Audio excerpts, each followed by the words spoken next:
नमस्कार साथियों, daily current affairs की हमारी श्रृंखला में आज आप लोगों का पुनः फिर स्वागत है। आज है तारीख 6 नवंबर 2025 और आज के महत्वपूर्ण करंट अफेयर्स की हम चर्चा करेंगे। तो आज का जो हमारा पहला महत्वपूर्ण करंट अफेयर्स है वो है कि भारतीय मूल के 34 वर्षीय जोहरान ममदानी, जो कि न्यूयॉर्क सिटी के मेयर चुने गए हैं, के संदर्भ में सत्य कथन हमको बताना है। ठीक है, तो सबसे पहले जान लीजिए कि इनका नाम है जोहरान ममदानी, उम्र इनकी है 34 वर्ष।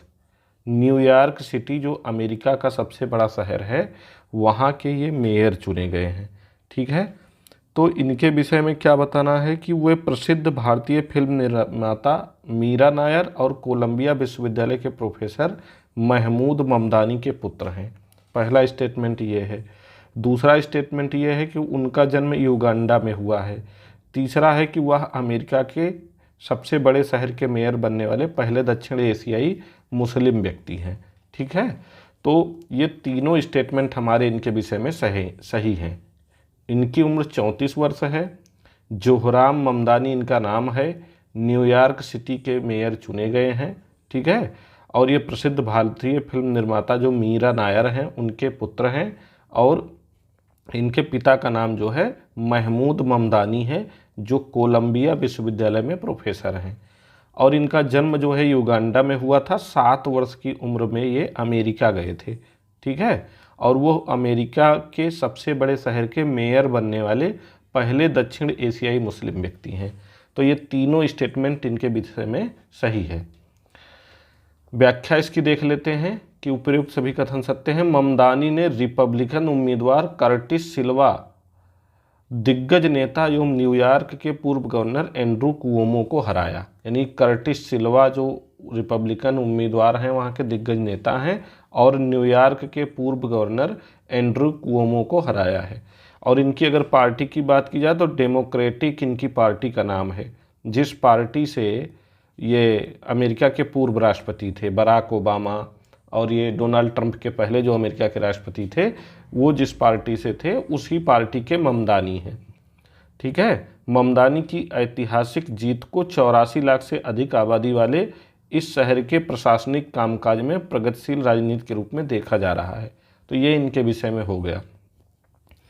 अगला क्वेश्चन हमारा है कि कौन सी अंतर्राष्ट्रीय अंतरिक्ष एजेंसी दुनिया का अब तक का सबसे ताकतवर रॉकेट फाल्कन हैवी और स्टारशिप विकसित कर रही है, जो 100 टन से ज़्यादा पेलोड ले जाने में सक्षम होगा।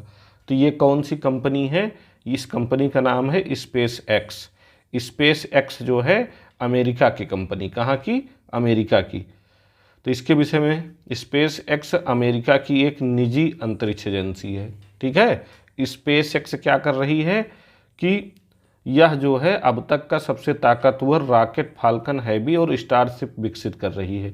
अभी भारत ने सबसे भारी रॉकेट का प्रक्षेपण किया है, जिसको बाहुबली नाम दिया गया, बाहुबली। ठीक है, बाहुबली। तो वो उस रॉकेट का वजन कुल कितना है, आप हमको कमेंट करके बताइएगा। अगला क्वेश्चन हमारा क्या है कि निम्नलिखित में से सत्य कथन है। भारत ने हाल ही में जीसैट R7 नामक अब तक के सबसे भारी संचार उपग्रह का प्रक्षेपण किया है। ये बिल्कुल सही है। यह उपग्रह हिंद महासागर क्षेत्र में व्यापक और बेहतर दूर संचार सेवा प्रदान करेगा। ये भी बिल्कुल सही है। तो यही दोनों कथन हमको बताना था। तो यहाँ पे हाँ, तीसरा है उपयुक्त उपग्रह का वजन 4.5 टन है। ठीक है, 4.5 टन इसका वजन है, यानी कि 4500 टन लगभग इसका वजन है। एग्जैक्टली ये लगभग 4450 के ऊपर का है। ठीक है, तो ये मान लीजिए कि ये भारत ने हाल ही में जीसैट R7 का प्रक्षेपण किया है। ये सबसे भारी अब तक का संचार उपग्रह है। श्रीहरिकोटा के सतीश धवन अंतरिक्ष केंद्र से इसका प्रक्षेपण किया गया है। सतीश धवन अंतरिक्ष केंद्र। ठीक है, सतीश धवन अंतरिक्ष केंद्र। तो ये कुछ इम्पोर्टेंट डेटा इसके विषय में है, और इसका वजन 4.5 टन है। तो ये स्टेटमेंट हमारा सही हो जाता है। यह उपग्रह विशेष रूप से भारतीय नौसेना की संचालन और सामरिक आवश्यकताओं को पूरा करने के लिए विकसित किया गया है। इसमें ध्वनि डाटा और वीडियो लिंक को तेजी से ग्रहण एवं संप्रेषित करने वाले ऐसे अत्याधुनिक उपकरण लगाए गए हैं जो भारतीय नौसेना के जहाज, विमान, पनडुब्बियों और समुद्री संचालन केंद्रों के बीच सुरक्षित, निर्बाध और वास्तविक समय में संचार की जरूरत को पूरा कर सकते हैं। LBM-3M5 रॉकेट को उसकी भार उठाने की क्षमता के कारण बाहुबली कहा जाता है। यानी कि LBM-3M5 रॉकेट से इसका प्रक्षेपण किया गया है। LBM-3M5 इसका पूरा मतलब रॉकेट का नाम है। इससे इसका प्रक्षेपण किया गया है, तो इसकी जो भार उठाने की क्षमता है वो काफ़ी अधिक है, इसलिए इसको बाहुबली की संज्ञा दी जाती है। गौरतलब है कि चंद्रयान 4 के प्रक्षेपण में इसी रॉकेट के इस्तेमाल किए जाने की योजना भी है।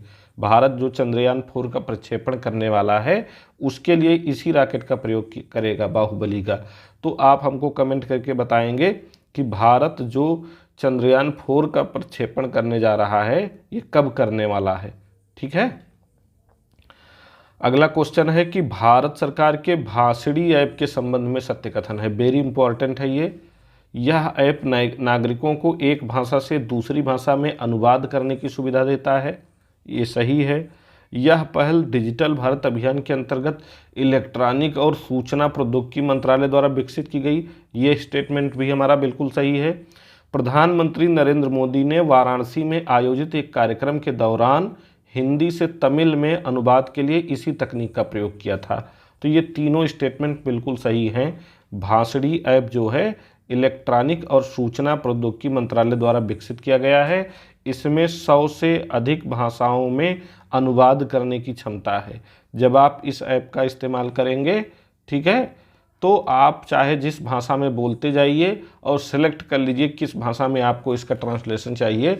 आप बोलते जाएंगे और ट्रांसलेशन करता जाएगा। जैसे आप हिंदी बोलते जाएंगे और अंग्रेजी में वो ट्रांसलेशन करता जाएगा। ये इस ऐप की खासियत है। ठीक है। तो वाराणसी में एक कार्यक्रम में प्रधानमंत्री नरेंद्र मोदी ने हिंदी से तमिल में इसका अनुवाद किया था। काशी तमिल संगम के आसपास की घटनाएं लगभग है। ठीक है। तो यहाँ पे हमारा सभी कथन ये सही हो जाते हैं, 1, 2, 3। ठीक है। यह कृत्रिम बुद्धिमत्ता आधारित साधन भारत में विकसित भाषण तकनीक की दिशा में एक बड़ा कदम माना जा रहा है। यह ऐप 100 से अधिक भाषाओं के बीच अनुवाद करने में सक्षम है। इसमें हिंदी, अंग्रेजी, बंगाली, मराठी, तमिल, तेलुगु, कन्नड़, मलयालम, गुजराती, पंजाबी, उर्दू, असमिया, नेपाली आदि भाषाएं शामिल होती हैं। अगला क्वेश्चन हमारा है कि हाल ही में भारतीय रेल ने देश की पहली वंदे भारत शयनयान ट्रेन का परीक्षण कहाँ किया है। देश की पहली वंदे भारत शयनयान स्लीपर की सुविधा, ये पहली ट्रेन होगी वंदे भारत जिसमें दी जाएगी। तो इसका जो है परीक्षण कहाँ किया गया है, राजस्थान में। कहाँ पे, राजस्थान में। इसके विषय में और क्या है कि यह परीक्षण राजस्थान के सवाई माधोपुर कोटा नागदा रेलखंड पर किया गया है। कहाँ पे, सवाई माधोपुर कोटा नागदा रेलखंड। ट्रेन ने अधिकतम 180 किलोमीटर प्रति घंटे की रफ्तार से लगभग 371 किलोमीटर की दूरी तय की है। 180 किलोमीटर प्रति घंटे की इसकी रफ्तार है और 371 किलोमीटर की दूरी इसने तय की है। यह देश की पहली अत्याधुनिक शयनयान श्रेणी की वंदे भारत एक्सप्रेस ट्रेन है जिसे लंबी दूरी की यात्रा के लिए विशेष रूप से तैयार किया गया है। ठीक है। विशेष रूप से किसके लिए तैयार किया गया है, लंबी दूरी की यात्रा के लिए। नेक्स्ट क्वेश्चन हमारा है, हाल ही में एयर इंडिया ने नई दिल्ली से किस अंतर्राष्ट्रीय हवाई अड्डे के बीच हवाई सेवा की सीधी उड़ान जनवरी 2026 में शुरू करने की घोषणा की है। तो तेल अबीब किसका हवाई अड्डा है, इजराइल का। ठीक है। तो इजराइल हवाई अड्डे के लिए नई दिल्ली हवाई अड्डे से सीधी अंतर्राष्ट्रीय उड़ान सेवा की शुरुआत एयर इंडिया जनवरी 2026 से करने जा रही है। इजराइल के पर्यटन मंत्रालय ने 5 नवंबर 2025 को यह जानकारी दी है। इस उड़ान में बोइंग 787 ड्रीम लाइनर विमान का प्रयोग किया जाएगा। किसका, बोइंग 787 ड्रीम लाइनर। आज का अगला क्वेश्चन हमारा क्या है कि भारतीय मूल की गजाला हाशमी हाल ही में किस अमेरिकी शहर की लेफ्टिनेंट गवर्नर चुनी गई हैं? तो ममदानी जो है वो मेयर बने हैं न्यूयॉर्क के, ठीक है। और गजाला हाशमी जो भारतीय मूल की हैं, ये क्या बनी हैं? अमेरिकी शहर की लेफ्टिनेंट गवर्नर। और वो शहर कौन सा है? वर्जीनिया है, ठीक है, वर्जीनिया। तो गजाला हाशमी का जन्म भारत में हुआ था। वह राज्य के इस शीर्ष राजनीतिक पद पर निर्वाचित होने वाली पहली मुस्लिम व दक्षिण एशियाई अमेरिकी बन गई हैं। भारतीय मूल के जो है आफ्ताब पुरैबैल ने भी रिपब्लिकन उम्मीदवार के रूप में सिनसिनाटी के मेयर का चुनाव जीता है। कहाँ के? सिनसिनाटी के। आफ्ताब पुरैबैल भी हैं, ये रिपब्लिकन पार्टी के हैं, जिस पार्टी के डोनाल्ड ट्रंप हैं, ठीक है। तो ये ध्यान रखिएगा, आफ्ताब पुरैबैल जीते हैं, ये सिनसिनाटी के हैं। गजाला हाशमी वर्जीनिया की लेफ्टिनेंट गवर्नर हैं। और ममदानी जो है वो कहाँ के बने हैं? न्यूयॉर्क शहर के मेयर बने हैं। तो ये कुछ इम्पोर्टेंट घटनाएं हैं अमेरिका के मेयर चुनाव में जो आपकी परीक्षा में पूछी जा सकती हैं। आफ्ताब जी जो हैं इनकी माँ तिब्बती थीं, बचपन में कम्युनिस्ट चीनी सरकार के कब्जे से ये बच निकली थीं और एक दक्षिण भारतीय शरणार्थी शिविर में इनका मतलब ये पली बढ़ी थी, ठीक है। और आफ्ताब के पिता जो हैं वो कौन हैं? एक पंजाबी व्यक्ति हैं। नेक्स्ट क्वेश्चन आज का है कि हाल ही में किस राज्य ने एलन मस्क के भारत स्थित उपग्रह संचार उद्यम Starlink satellite communication private limited के साथ समझौता किया है? Starlink satellite communication private limited के साथ समझौता करने वाला पहला भारतीय राज्य महाराष्ट्र बन गया है, ठीक है। कौन बना है? महाराष्ट्र। तो अमेरिकी कंपनी के साथ औपचारिक रूप से समझौता करने वाला महाराष्ट्र पहला राज्य बन गया है। इससे गढ़चिरौली सहित दूर दराज के इलाकों में उपग्रह आधारित इंटरनेट सेवाएं मिल सकेंगी। मस्क की स्टारलिंक आईसीटी सूचना एवं प्रौद्योगिकी उद्योग की सबसे बड़ी कंपनियों में से एक है, जिसके पास दुनिया के सर्वाधिक संचार उपग्रह हैं, ठीक है। स्टारलिंक महाराष्ट्र एलन मस्क की कंपनी है और ये आईसीटी उद्योग की सबसे बड़ी कंपनी में से एक है। इसके पास दुनिया के सर्वाधिक संचार उपग्रह हैं।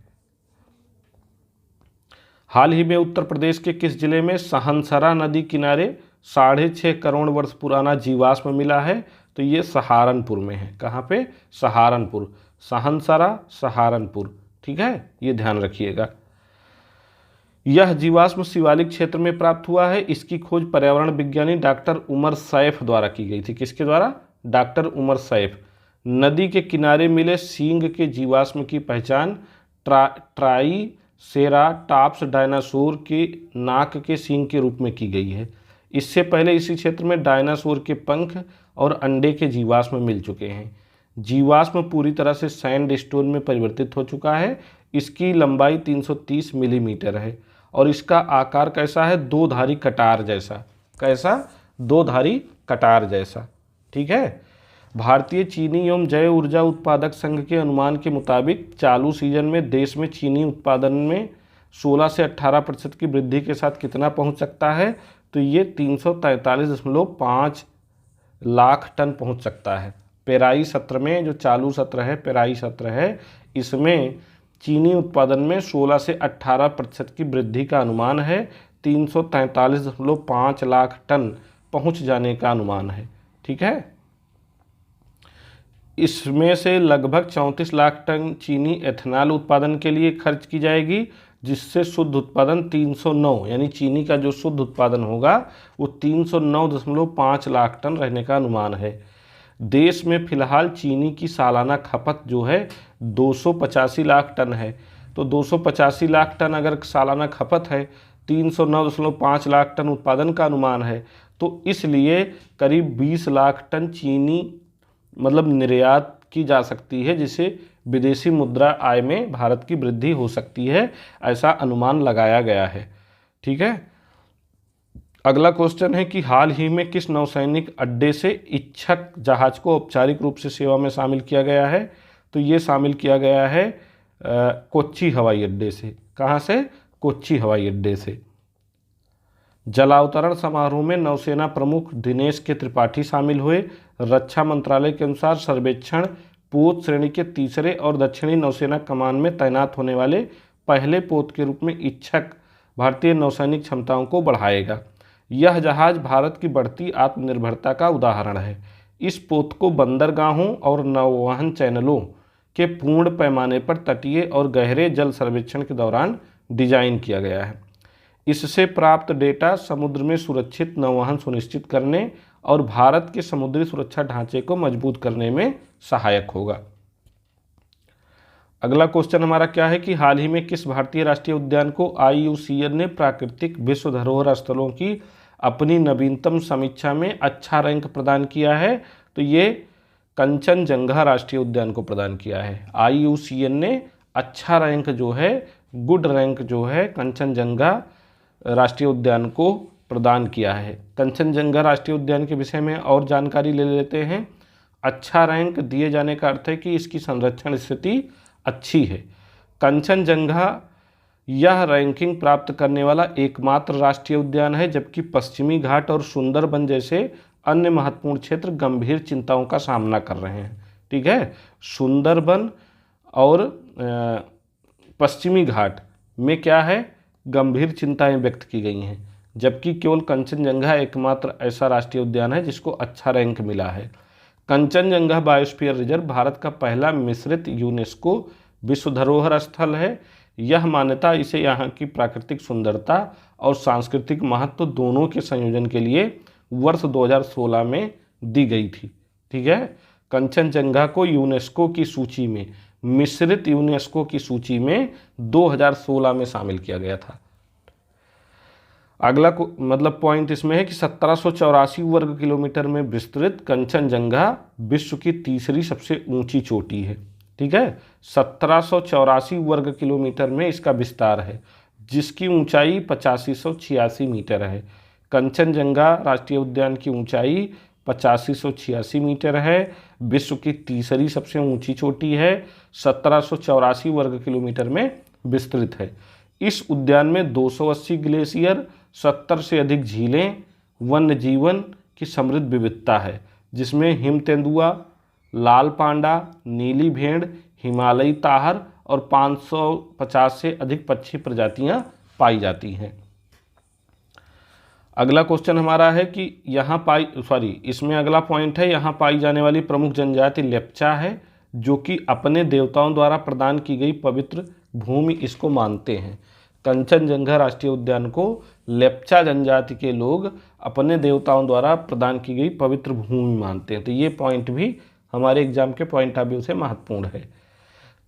तिब्बती बौद्ध इसे पवित्र घाटी मानते हैं और थोलुंग जैसे प्राचीन मठ आध्यात्मिक परंपराओं को यहाँ संरक्षित करते हैं। वर्ष 2018 में इसे बायोस्फीयर रिजर्व इस बायोस्फीयर रिजर्व का विस्तार किया गया। इसके बाद यह मुख्य संरक्षित क्षेत्रों को बफर जोन से जोड़ता है, जहां ग्रामीण टिकाऊ खेती और कटाई का अभ्यास किया जाता है। ठीक है, वर्ष 2018 में इस बायोस्फीयर का रिजर्व का विस्तार किया गया था। यह मुख्य संरक्षित क्षेत्रों को बफर जोन से जोड़ता है और यहाँ ग्रामीण टिकाऊ खेती का अभ्यास किया जाता है। ठीक, तो ये आज का करंट था। 2 क्वेश्चन और बचे हैं, ये भी देख लेते हैं। हाल ही में रक्षा सचिव राजेश कुमार सिंह के नेतृत्व में एक प्रतिनिधिमंडल ने किस देश में प्रमुख रक्षा कंपनियों का दौरा किया है? ठीक है, तो रक्षा सचिव राजेश कुमार सिंह के नेतृत्व में इजराइल का दौरा किया गया है। ठीक है, राजेश कुमार सिंह के नेतृत्व में एक प्रतिनिधिमंडल ने इजराइल की प्रमुख रक्षा कंपनियों का दौरा किया है। उद्देश्य क्या है इस दौरे का? इसका उद्देश्य है सह उत्पादन और सह विकास के अवसर तलाशना। इस यात्रा से मौजूदा साझेदारियों को मजबूती और आत्मनिर्भर भारत के पहल को आगे बढ़ाने में मदद मिलने की उम्मीद है। अगला क्वेश्चन हमारा क्या है कि हाल ही में भारतीय सेनाओं का संयुक्त अभ्यास पूर्वी प्रचंड प्रहार का आयोजन किस राज्य में किया गया है? तो इसकी चर्चा हम पहले भी कर चुके हैं। पूर्वी प्रचंड प्रहार तीनों सेनाओं का संयुक्त अभ्यास है। इसका आयोजन अरुणाचल प्रदेश में किया गया। कहाँ पे? अरुणाचल प्रदेश में। ठीक है, तो इसका मुख्य उद्देश्य है उच्च पर्वतीय क्षेत्रों में तीव्र गतिशीलता, समय पर बल तैनाती, यहाँ बल रहेगा, बल तैनाती और संबंधित प्रतिक्रिया की अवधारणा को परखना। सैनिकों ने पहाड़ी रास्तों, नदी पार करने वाले कठिन इलाकों में समन्वित युद्ध अभ्यास करते हुए अपनी रणनीतिक योजना, सटीकता और अनुकूलन क्षमता का यहाँ पे प्रदर्शन किया है। अगला क्वेश्चन हमारा है कि हाल ही में तीनों सेनाओं के संयुक्त अभ्यास त्रिशूल का आयोजन कहाँ किया गया है? तो तीनों सेनाओं का जो संयुक्त अभ्यास त्रिशूल है ये राजस्थान के रेगिस्तानी इलाकों में चल रहा है। कहाँ पे? राजस्थान के रेगिस्तानी इलाकों में। तो पूर्वी प्रचंड प्रहार जो है, पूर्वी प्रचंड प्रहार, ये अरुणाचल प्रदेश में चल रहा है, अरुणाचल प्रदेश में। ठीक। और तीनों सेनाओं का जो संयुक्त सैन्य अभ्यास त्रिशूल है ये कहाँ चल रहा है? राजस्थान में चल रहा है।